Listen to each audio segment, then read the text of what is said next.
All right, let's just dive straight in. We live in absolutely wild times. Housing prices, insane. And it's not just New York or London, it's global.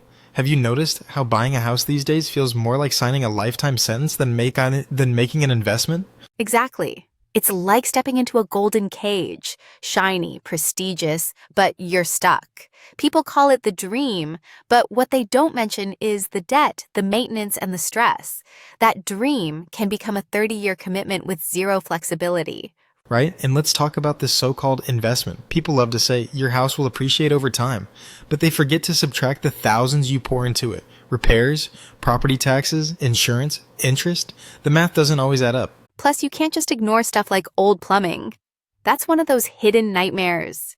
You think you're paying market price, but really, you're overpaying for a ticking time bomb.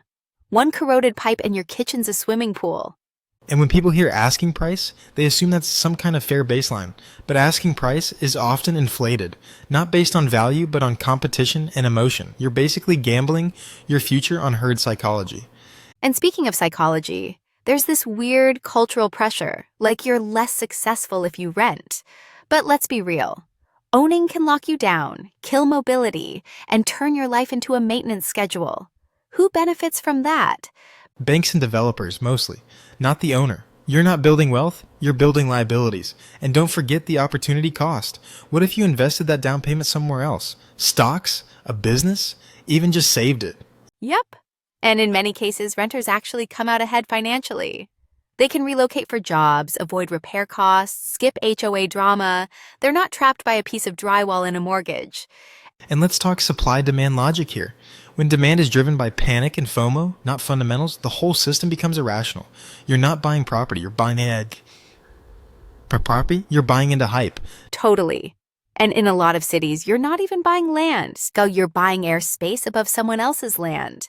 Condos, you're paying premium prices to share walls with strangers and argue over parking spaces.